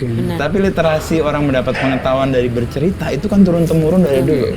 Kita kan hidup dari dongeng-dongeng, dari cerita yang diturunkan tanpa harus kita baca, tapi sambil tahu wujudnya kan biasanya gitu kan. Tapi kalau cerita nggak ada pengalamannya ya orang pergi juga sih. Iya. Dan ketika orang masuk sini ada cerita yang disampaikan. Kayak tadi gue langsung terpikir, gue besok gue nanam kelor, gue nanam. Iya, kita selalu yang tadi lupa lagi daun jinten. Jinten namanya. Jinten ya. Iya, namanya banyak sih, ada namanya borage, Indian borage, ada yang nyebutnya Mexican mint. Kalau di timur itu biasanya digoreng, terus udah jadi crispy banget, dimakan pakai sambal. Oh, kayak tapas gitu. Iya. Dicolek gitu. Daun itu. Oke, tanaman-tanaman yang kemudian bisa dikonsum ya untuk kebutuhan harian bahkan ya. Jadi merawatnya itu sekaligus memanen ya. Betul. Bukan membuang kan akhirnya dipanen. Iya. Benar. Nah, kalau konteks yang lebih jauh kebun kumara, perkembangan ke depan bayanginnya apa? Kan tadi mulai sesuatu, belajar bareng, lalu kemudian kan udah mulai ketemu, kebayang nih kalau kita ngomong soal perencanaan bisnisnya, model bisnis udah dapet nih. Next apa yang menjadi concern atau kayak Dira ngalir aja gitu? Gimana Sada? Pak Sandra pasti berpikir gimana nanti gimana nih kalau Dira kan gimana nanti. Tadi langsung balik pakai bener. Tapi it's a bit of both sih. It's a bit of both. Kita kan udah ya kayak Mas bilang ya, kita udah jalan cukup lama, jadi kita udah tahu lah ada beberapa hal yang cukup secara bisnis tuh yang kita continue gitu kan. Di saat yang bersamaan kita kan juga selalu ingin mengeksplor ya hal-hal baru, apalagi nih bagaimana kita bisa punya peran yang lebih gede lagi, mungkin nggak cuma buat masyarakat kota, atau kalau kita sekarang mainnya individual ya, ada klien kita bantu dia, ada orang datang kita bantu dia, apakah kita bisa main ke skala yang lebih besar, skala area publik, mungkin butuh kolaborasi dengan siapa ya untuk bisa seperti itu. Jadi ya itu kan selalu kayak yang sering didiskusikan aja sih sama aku sama Dira ya, mau dibawa ke arah mana, tapi ya lah ini. Ya jadi emang kalau di kebun kumara tuh kita memang sebagai bisnis ya kita banyak lebih ke arahnya Dira, memang lebih go with the flow. Kita lebih banyak ke arah situ sih Mas. Tapi menurut aku itu yang dibutuhkan sama bisnis kita sih. Mungkin kalau bisnis lain bagus ada blueprint mungkin gitu ya. Tapi kalau bisnis kita it doesn't work that way. Kayak dengan kita tidak terlalu kaku aja, itu yang makanya pas Covid kemarin tuh kita survive dan bahkan kita agak flourish tuh bisnisnya. Jadi kadang aku suka ngerasa if we had a blueprint kita pasti jadi kaku banget gitu kan. Malah membatasi ya. Betul, malah kita jadi nggak bisa spontaneous gitu. Jadi nggak bisa spontan, nggak bisa membaca yang dibutuhkan. Jadi sekarang emang jatuhnya kita nggak terlalu kaku ya. Kita lihat opportunities apa yang datang, lalu kita juga sambil berangan-angan berimajinasi kira-kira kita ke arah mana ya. Ini mazhabnya Dira berarti yang lebih ke mazhabnya Dira. Ya kita jalan melakukan yang baik, yang ternyata memang mazhab ini lebih mudah dijalankan ya. Hidup tuh kayak ngalirnya emang enak ya. Tapi butuh ide-ide tuh suka muncul soalnya Mas. Dalam situasi yang kayak gitu ya. Iya, kita lagi kadang-kadang kita lagi di kebun, kita lagi tiba-tiba muncul ide. Kayak pernah waktu awal ngerjain ini kita tiba-tiba aku waktu itu muncul ide, gimana kalau tiap tanaman ini itu kita punya di kebun sini ya, kita kasih barcode, kalau orang pengen tahu ada di situ baca barcode, cekrek dia masuk ke satu website yang isinya tadi makarti itu tuh. Pengetahuan kalau bisa di kayak Wikipedia gitu kan dia tentang tanaman kenikir, kita mulai dulu tapi nanti orang cerita soal apa itu kalau kekumpul tuh semua bisa jadi satu cerita kan luar biasa Mas. Terus nanti kalau orang mau nanam ya benihnya kita ada lah di sini kan. Ini kan tanaman dikit-dikit konservasi juga benih gitu. Iya betul. Kalau mau kan bisa ngambil ke sini gitu, tukar bisa. Bibitnya itu ya dari kepikiran kayak gitu. Gitu. Tapi kan nggak semuanya bisa dibisnisin. Ada yang ide-ide gitu tuh selalu muncul dalam situasi-situasi yang kayak gitu ya. Ada yang dieksekusi, ada yang enggak gitu. Biasalah kayak gitulah. Ada eksekusi, ada yang berhasil, ada yang enggak. Ya. Ini ada remnya di sini nih. Ini remnya di sini. Angan-angannya Mas, bukan nama kayak iya bagus banget nih. Tapi please itu nih gimana nih? Akhir-akhir ini bottom line. Akhir-akhir ini aku lebih the bottom line. Dulu Bill Gates bermimpi tiap orang punya laptop. Aku sekarang bermimpi tiap orang punya kandang ayam di rumahnya. Karena aku pikir itu solusi paling sederhana sih buat persoalan sampah organik di kota. Persis. Yang adalah 50% lebih dari sampah Betul. setiap orang. Menurutku itu Gitu. harus itu aku lagi ini banget tuh Mas. Aku lagi meracuni Sandra gimana San? Enggak, aku udah teracuni kok. Udah teracuni, gimana tiap Aku orang? setuju, we're on the same. Punya kandang ayam, harganya harus murah. Oke. Informasinya kan kita udah ada contohnya gitu. Lu mau nanya soal apa? Ada Insya sih, Allah kita semua. bisa jawab karena kita udah ngelakuin loh Mas. Ngerawat ayam, Dan potong ayam proven. sendiri. Ya kan itu udah ngerasain. Iya. Ayamnya sakit. Tapi habis kadang-kadang kan disahin. jadi kendala misalnya kalau kita hidup bertetangga, apalagi di komplek gitu ya. Kita yang melihara merasa nggak ada isu, tetangga Nggak ada sebelah isu. punya komplain dan sebagainya terus jadi Makanya aku membuat- bilang Kita- kuncinya setiap rumah harus punya. Nah itu harus ada peran pembuat kebijakan. Iya, benar. Ada satu Oh juga aku iya, dengar betul. di Karena sekarang di Eropa baca Benar, nggak beritanya baca, kan? iya, iya. Pemerintah ngasih satu rumah Betul. satu ayam. untuk mereka salah biar satu.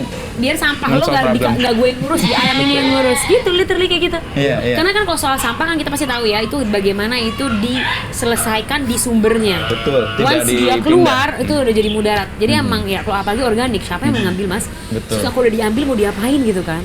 Ini kalau bisa di sumbernya, di setiap sumber yang mengeluarkan sampah organik, sampah makanan dia harus ngolah sendiri. Nah itu kan keren banget. Kita harus dorong misalnya satu kabupaten atau satu kota yang punya kebijakan bahwa rumah tangga didorong atau diberi insentif Iya. untuk memelihara ayam, bukan malah diserang.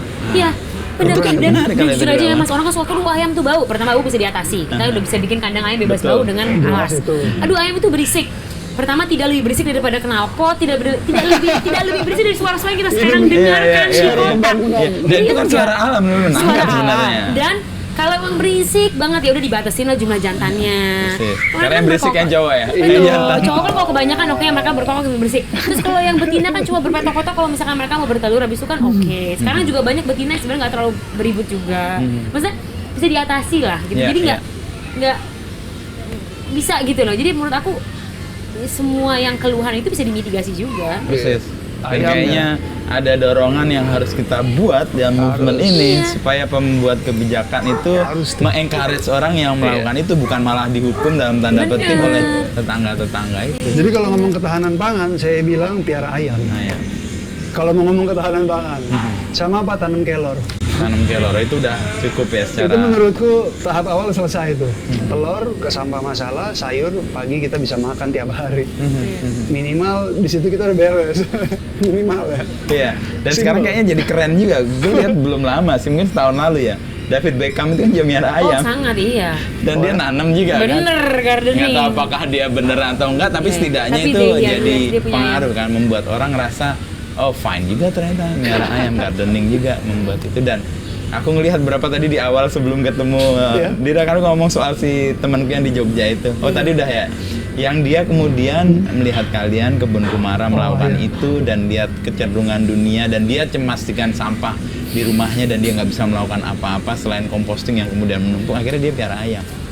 Dan bener men-solve problem, Iya. dia nggak harus buang sampah rumah tangga yang organik itu keluar. Makanya aku udah muncul nih masalah. sekarang kesadaran baru ya. Waduh, di sini, di detik ini nih, Detik di ini. podcast ini oke, wow. Apa Nah, tuh jadi- Dir? Kesadaran baru kamu Dir? Ganja itu kan kayak tanaman yang multifungsi mas ya. Jadi aku sekarang lihat ayam tuh kayak gitu loh. Oke. Serius. Maksudku apa ya? Daging jelas. Tuh, protein Apa lagi? ya? Telur. Telur, protein. Ya kalau mau PR dikit ya bulunya disimpan lah buat bersih-bersih. Kemoceng. Kemoceng. Sampah Selesai oleh selesai. dia. Jadi semua manfaatnya luar biasa. Dulu aku sudah bilang kalau gue harus pergi ke satu tempat, benih yang gue bawa benih ganja. Sekarang ada tambahan satu lagi, Telur. sepasang ayam. Oh, Sepasang ayam. Karena multifungsi ya.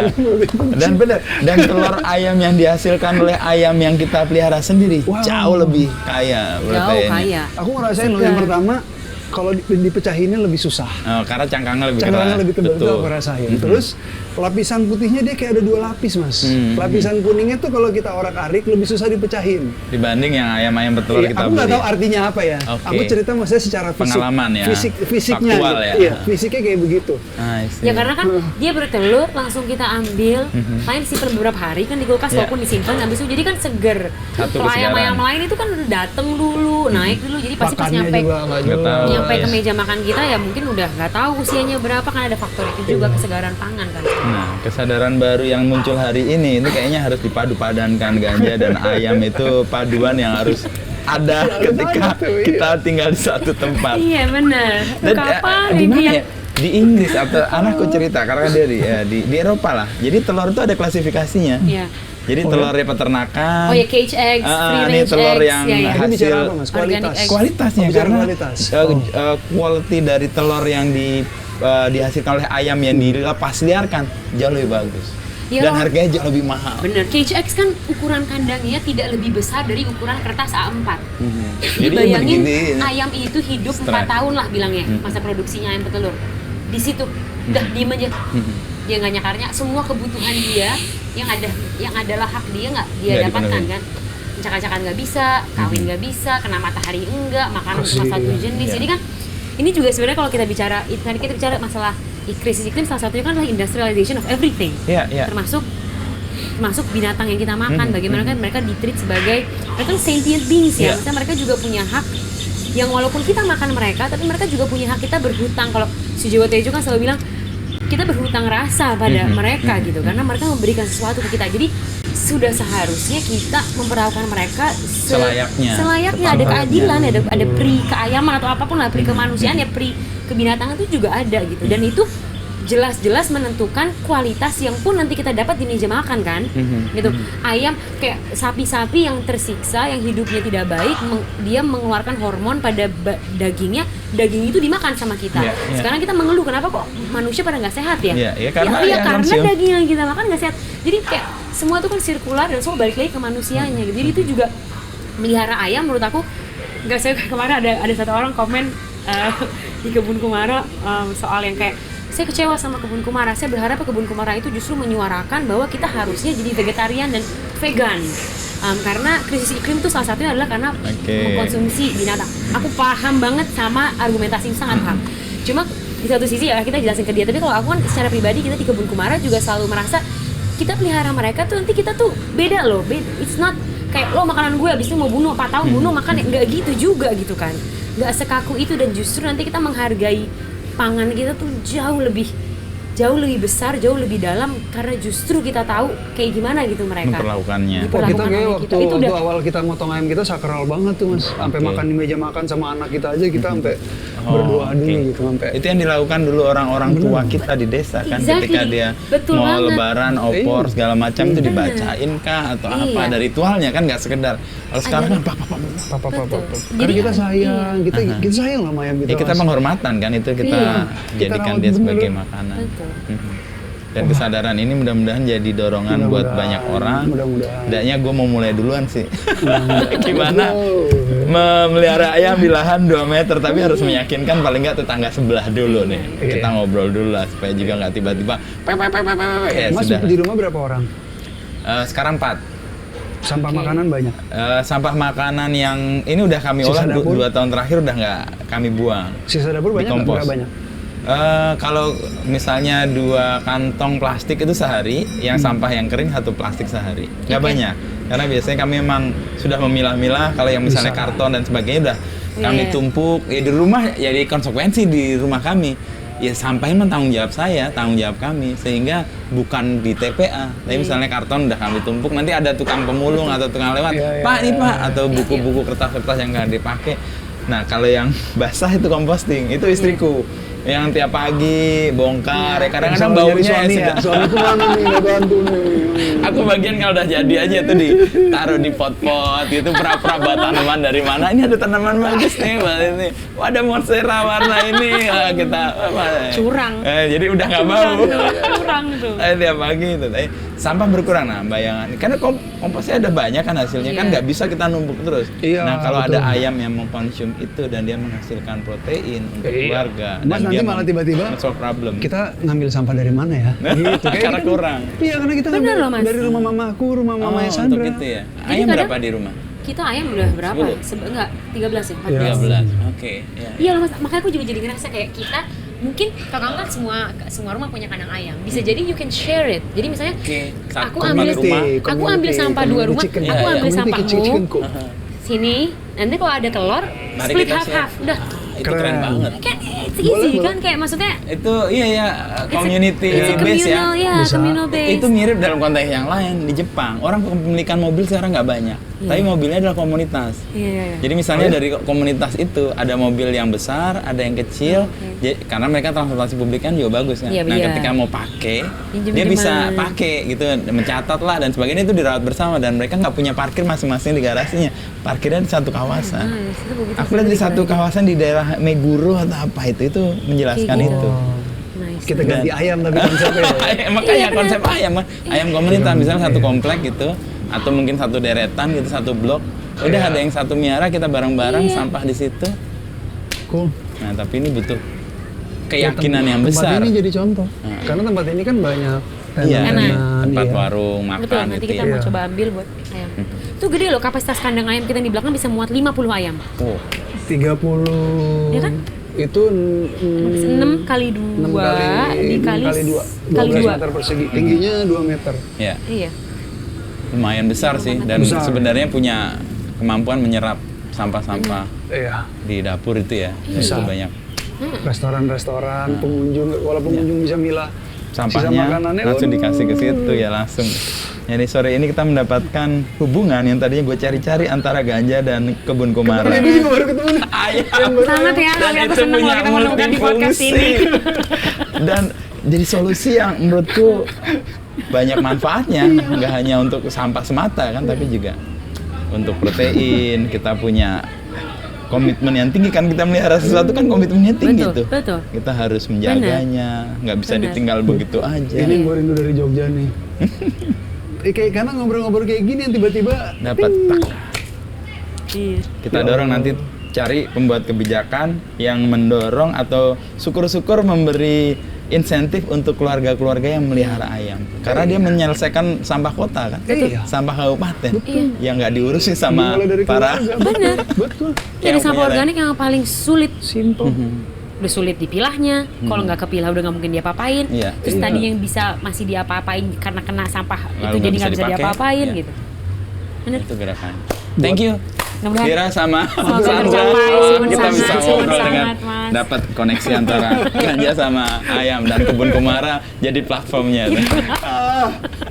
Thank you ya. Thank Kita you, habisin Mas. dulu nih. Thank you. Wah, ini Aduh. kemangi nih.